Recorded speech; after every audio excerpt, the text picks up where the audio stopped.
Good morning, esteemed followers of OSBC Television. On Saturday, Nigerians went to the poll to elect new set of leaders that will tinker with the affairs of the country as from May 29th.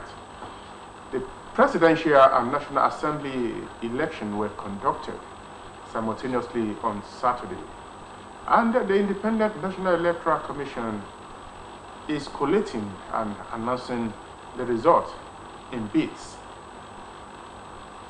We want to focus on what transpired on Saturday across the country regarding the political behavior of Nigerians during the election. Was the election generally peaceful? Was the voting process, laudable? Were the security officials and some other stakeholders in the conduct of the election up to the task? This will form the fulcrum of our discourse on the program on AM Cafe this morning. My name is Adeyemi Abodere. I have someone with me in the studio this morning who has been conversing for a seamless, free, fair, non-violent election. Yes, my guest in the studio this morning is the state coordinator. Vote, not fight. Yes, that is the name of the group. Let me formally welcome Mr. Jare Tiamiyu, the state coordinator. Vote, not fight, on board AM Cafe this beautiful Monday morning. You are welcome, Jare. Thank you so much. Good morning, Nigerians. Yes, good morning, Nigerians. Another good morning. Very good morning. Very good morning to Nigerians. Yes, talking about the conduct of Saturday's election. Let's look at it. You canvass for the mantra, vote, not fight. Let's start from that basis. Why the need to canvass for people to vote and not fight? Yes, good morning, Nigerians, once again. If you look at the history of an election in Nigeria, 1999, it was a peaceful one. 1993 was a very peaceful one, and freest in the history of Nigeria. 1999, it was not as good as that of 1993. If you now come down to 2003, 2007, there were chaos in those years. In 2011, several people were killed during that period after the election. Come down to 2015, you realize that even if not because of the conduct of then president that was exiting the office, former President Goodluck Jonathan, there would have been crisis. But even despite that, in some states where they had governorship election, there were issues, there were fights, there were crises here and there. So now let's look at it. This is election. It is never a battle. It is never a war. So we want people to just conduct themselves in a way that will not breach the peaceful atmosphere of their environment, of their states, and even of that of the country. So that is why we now call on people that please vote and not fight. Election, no be war. And that is the full name of that thing. Vote, not fight. Election, no be war. Well, Mr. Jare Tiamiyu, why do you think elections in Nigeria, successive elections in Nigeria, has been characterized, by infighting, fightings, not only within the political parties, but among parties, scheming to take over reins of power from one another? I think the number one thing is that the political officers are too luxurious, if I can use that word. They have a lot of luxuries that people want to have, and then some people have seen it as this is a national cake. Let's go and take our own cut of the national cake. And because of that, people want to get there by all means. Let me give you an example. A governor in a state, like the governor of Osun State now, have over 6,000 appointments to make, which means he can easily control those 6,000 people. A governor of a state, as we speak today, even respite NFIU, still sits on the allocation of the local government. A governor of a state has billions of naira coming into the state as federal allocation and Nigeria every month. And if you now look at it, they still have something that we call security votes. That one, nobody accounts for it. Of course. A senator of Federal Republic of Nigeria, I was supposed to work at the National Assembly for just a year.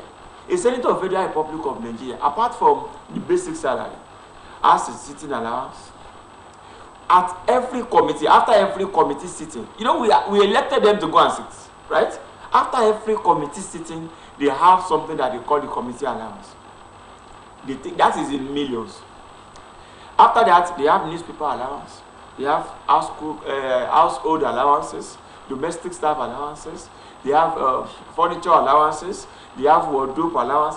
Even you look at all these, somebody that is just working, a civil servant cannot get all this.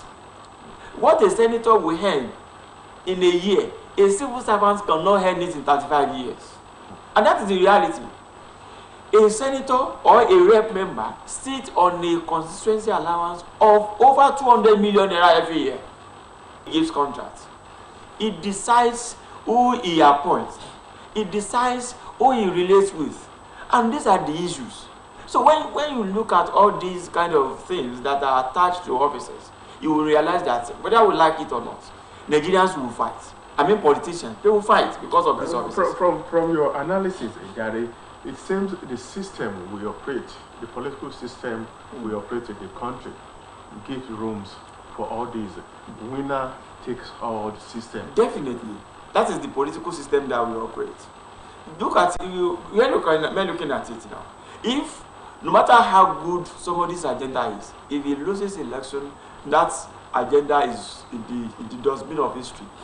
If the person is also in the dustbin of history, except it comes back again to come and fight again. No matter, if you have a kind of system that, okay, if, let me say it, I've said it on different forums, that legislatures, National Assembly, State Assembly should be part-time. They should just be serving as, the governing councils of different parastatals and tertiary institutions. That will just come here, sit maybe twice in a month or 3 times. When you look at it, if you look at it cumulatively, how many days do these people sit in a year? You will realize that it is less than 100 days. And I can give you statistics. I work there. The parliamentary day are just 3 days in a week, which means that is like 180 days.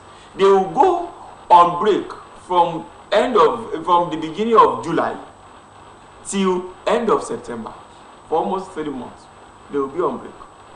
There will be break every time that the public system, the public servant goes on break. As civil servant, they go on break on maybe 2 days during the festive period, Ileya, and then the Christmas. These people will go on break for 3 weeks. This time now that they have in their election period, they have shut down the system for over a month now. If you now look at this cumulatively, you will realize that one way or the other, these people are not spending up to 100 days at the National Assembly. Why can't we just look at, can we do whatever we want to do within 3 days in a month? Let's make it, or 4 days in a month. Okay, maybe every Tuesday or every Wednesday, you go to that National Assembly, do whatever they want to do, and come back. And if you look at it, you realize that most times, you hardly find 50% of lawmakers on their seats. Where are they? So these are the issues. And then these are the things that everybody has seen it as, okay, if I get to the National Assembly, it doesn't affect my business. The only thing I need to do is to resign as the CEO or the chairman of and then put my wife or my child there, and then the business runs. He still supervises his business. He still looks after his business. So they just see it as, okay, one way or the other, whether we take it as part-time job, they have taken it as part-time jobs for themselves. Tell me, Nigeria is a developing democracy. We need commitment, dedication, and the time for it to develop. If you allow a part-time parliamentary system in the country, would there be time to look critically, analytically to issues calling for critical attention by members of the National Assembly? We have civil servants at the National Assembly. Civil servants that are permanently there. And I can tell you, They do over 90% of the jobs. I was one of them before at the National Assembly. So at the State Assembly, we also have civil servants. I've worked with them at different times. So what we say is this: if we look at it, at those periods when they are home, who address the national issues? So when they have civil servants who will take over all these jobs, and then they do it on daily basis. Civil servants look at what happens at the National Assembly. They control the building, and even they are the ones, writing all the proceedings, whatever, sittings and everything. It is done by the civil servants. Theirs is just to probe. The lawmakers are just to probe and then do the motions and this and that. So if we make sure that the institution is strong enough to look at matters, even in the absence of the lawmakers, we will ensure that we get it right. I believe that the civil servants, they are brilliant people who can do the job. Well, if you are just joining us on the program is AM Cafe, the guest segment. And my guest is Jare Tiamiyu, the Osun State Coordinator. Vote, not fight. Jare, let's look at events leading to the kickoff of the general elections last Saturday. Were there any issues that went against the mantra that you are canvassing for? Vote, not fight. Yes, before the election, there were issues. There were a lot of issues. Most especially in the 6 local governments in Idesha land, the 2 federal constituencies of Idesha North and Idesha South federal constituency. And also in part of Ila and in some part of Osun West, especially in Iriwole, Sokon axis. There were crises. Even as late as last week, some people were killed in Ilesha. So despite the fact that we told politicians, we had the commitment of politicians, most of them. We met with them and we told them that, look here, this election, if everybody is killed, who do you want to represent? If everybody is killed, if the whole of your federal constituency is in chaos, will you be happy that your federal constituency is in chaos? Are you going to sit down conveniently in Abuja to be representing them? Those are the things that we told them. But unfortunately, we still recorded the issues, pocket of crisis in some areas that I've just mentioned, and then like, in total, like 6 persons were killed, one in Iriwole, that's Ikire, and then we had like 5 in Ilesha West and Ilesha East, then one in we had like 4 in Ilesha West, Ilesha, and 1 in Atakumasa. So we had issues, crisis. However, you cannot compare this to what we have recorded in the past.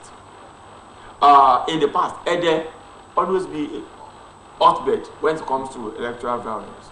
But this year, it was better. There were no issues of electoral violence in Ede. Also, some axes in Osogbo, like Okebale axis and some other, we have always recorded issues of electoral violence, crisis, chaos. But this election, it was peaceful.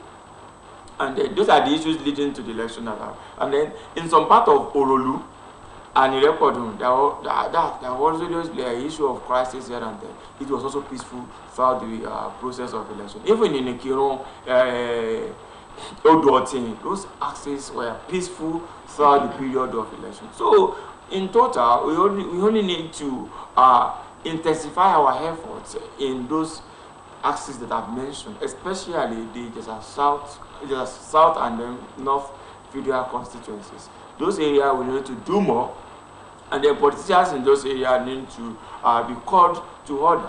You need to tell them that those people that have been killed now, what happened to their families? They are left in limbo, whether you like it or not. Nobody looks at them again.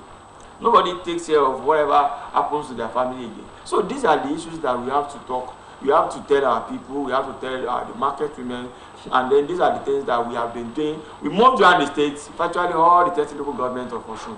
We were there even before the governorship election. Okay, talking about your campaigns, vote, not fight. You committed leaders of these political parties and their followers. And their followers, so to say.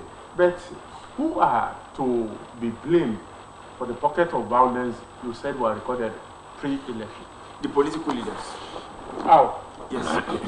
You know, before the election, some political leaders made inflammatory statements that are just like encouraging crisis, telling their followers that go ahead, go and cause whatever you want to cause, nothing will happen. We've seen videos of this kind of crisis here and there. We've seen videos of different political leaders at different rally when they are speaking in Yoruba, saying that if you hear gunshot, awala meaning that if you hear gunshot, we are the ones shooting. When you hear a statement like that, you know, whether we like it or not, a follower, one of the followers that is there at that period, will take it as an encouragement of crisis that our God said, if we, whatever we have, is go and do it. When we have a video of a political leader in Chaland who said he is ready to use explosives, that this time is going to be fire for fire, we are going to ensure that we deploy everything that we have. These are it's not conjecture. These are the videos. You know, audio can hardly be manipulated. But when you see a video at a campaign rally and you can say point to one or two persons, and then I still say it that this political leader, they don't know what is happening. One of their followers, a follower of theirs who, you know, overzealously send these videos to the social media. Most times when they are their campaign, they will be live on different social media platforms telling us what is happening. And these people are not conscious of their statements at this period. So that is why I say that they are still to be blamed for whatever crisis that we have recorded. Yes, I'm talking about vote, not fight, in Saturday's general election. What was your assessment? Yes. Generally. Despite all the crises that we have recorded, that are just highlighted, especially in the South and North, I was in Ilesha on that day. And then not only in Ilesha, I was in the two local governments of Ilesha. I was in Atakumasa East. And then I moved from there down to Ife, down to Irewole, and in the company of some security officials. We realized that despite all that, there was no issue of crisis in that axis. The only pocket of crisis that we recorded were recorded in Oshogbo, in part of Orolu, and then also in Ogborikwe local governments. And as at that period, I was with the commissioner of police, that we were moving together, and immediately those matters were reported. Actions were being taken immediately. And I personally did follow, like 30 minutes after the CP was caught, after he also made some calls to some of his officers. I also called that local government and asked them, how is the situation now? And they will tell me that it is getting better. Things are back to normalcy. Normalcy has returned. And even in Oshogbo, we recorded like 2 issues of ballot snatching and then disruption of voting processes. We realized that it was nipped in the bud by security officials. Even though I have not heard of any arrest made, but at least people were able to cast their votes. People were able to stay till the votes were counted, and then after the election, we recorded no other issue of political crisis. And then I still want to reiterate that this is Osun for us. We don't actually buy into sentiments of now all the senatorial candidates have, all the senatorial elections have been completed. Winners have been announced. House of Representative election completed, winners announced. There is not going to be police. There is not going to be post-election violence in Osun. With what we have seen, if there will be protests since yesterday. There is no protest anywhere, which means at least one way or the other, political leaders who have lost the election have accepted it in faith. If you are not okay with it, fine, go to this tribunal. You don't win all the time. You don't win all the time. We should cultivate the spirit of accepting defeat. But in Nigerian politics, it seems you don't accept defeat easily. Politicians, when they are preparing for election, they are preparing for tribunal. I've seen that scenario. That when they are preparing for election, they will also be preparing for tribunal. When they are training their party agents on the conduct of election, they will also be training them that you have to also do this because we may get to tribunal. That is how they do. So, but one thing is, it is good. If you are not okay with the outcome, go to the tribunal. There is option. There's alternative. Yes. So don't sacred dress in the court. Yes. But don't just tell your supporter to storm the street be vandalizing properties, disrupting the peaceful atmosphere of Osun. That is something that we will not condone. And all of us must continue to tell them. We are not saying you should just accept defeat. No. If you are not okay, go to court. What we just don't want you to do is, whatever, no number of protests will change the announced results. No number of organization will change the announced results, whether we like it or not. And they will not say because some people are killing themselves, let's now go back and go and announce another result because of to satisfy somebody. No, it has been announced and it has been announced. Winner declared and it's declared. So you can only, it's only the court of law that can say otherwise. There's another leg of election, March 11. Yes. The state assembly election. Yes. Osun State will be deeply involved in that election. Yes, because what is your take on that? Yes, on the campaign, vote not fine. Not fine. Yes, let me say that in 2019, you know, it was like this. We also had governorship election. I am a colleague, journalist like my very good sister. We were almost killed while going towards Oboko local government. But we just escaped by whiskers because of just our destiny. Let me just say that. But violence during that election was also very easy, especially in that axis. So we will also be called on politicians, and then now we will intensify our efforts on the state assembly candidates to tell them that please, you've seen what played out in the National Assembly election. Please, this election should be better, freer than the one we had on the 25th of February. We will continue to tell them that they should continue to vote and not fight. And I want to say that at least in Osun, we recorded success because of the way we were able to reach out to politicians, we were able to reach out to market persons. You know, we did not only talk about the politicians. We RTN, tricycle riders, Okada riders. Okada riders, they have like 3 associations. We met with each of them at different, not once, not meeting them at the state headquarters alone. We met with them at different units where we campaigned this vote not fight gospel to them. We told them that if people that were killed during Arabisola or Ila, where are their family? Who remember them? Is there any building or named after them? They are on their own. They are on their own. Their families are the ones suffering now, whether you like it or not. If you allow yourself to be used and you get killed, nobody will remember you. The only thing they will do is when they get to your political meeting at one level, they will say we remember somebody for 1 minute. And after that 1 minute, that will be the end of the whole thing. The life continues. So why would you allow yourself to be killed?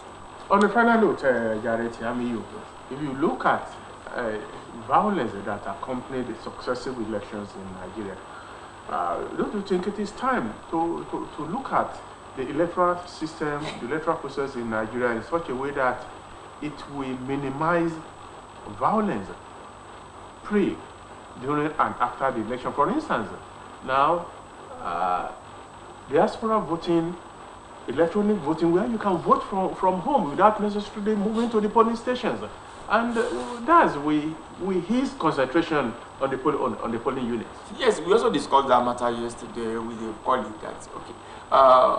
When I was a student of University of Ilorin, I was a student union activist. I participated actively in student unionism, and during that period, 4 years of my stay in Ilorin, we were doing our voting electronically.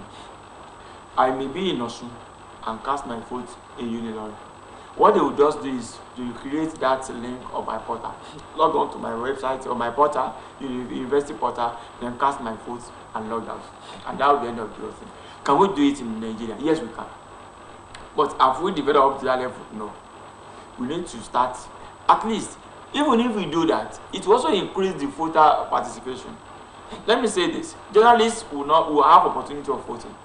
Security personnel will also have opportunities of voting because they may vote from their own, wherever they are. From whatever diaspora people will also have opportunities of voting. So which means that will increase the political participation of our people, reduce our expenses, reduce the logistics, reduce, most importantly, the risks associated with elections. An adjunct officer, that's a core member, will risk his life to participate in election for Nigeria. Several, if just somebody said, if you are a journalist, adjunct staff, and you have not received a call from home before 7:30 a.m. in the morning on the day of election, it means you have nobody looking at you after you. You will receive, yes, we did. They will call you. Everybody that knows will call you. Hello, job moment, also know the child of whom you are. Please, easy, you know all those things. Parents, nobody wants to lose their children. So they will call us at home and ask us that please take it easy, because they know the risks, the level of risk associated with elections in Nigeria. A single sentence, your advice to the electorate, to the stakeholders, to the gladiators as we approach March 11 assembly election. My advice is that vote, not fight. Election, not the war. Let them continue to vote and not cause any crisis at different polling booths. That's my advice for them. Well, I appreciate Jared Yamiyu, the coordinator, Vote Not Fight, Osun State chapter. And the message is very simple. Vote not fight. And we should take that to the next election in Osun State, March 11, when the people of the state will go to the poll to elect members of the State House of Assembly. And we hope we have gotten the message and will continue to abide with the message. Jared Yamiyu, I appreciate your presence on the program. Thank you so much, OSBC. Thank you for having me. Lasso Yebayo is the executive producer of AM Cafe. Shola Ogunleye is the producer. On behalf of the entire production crew in the studio this morning, my name is Adeyemi Abodere. AM Cafe continues. We thank you for being there and good morning.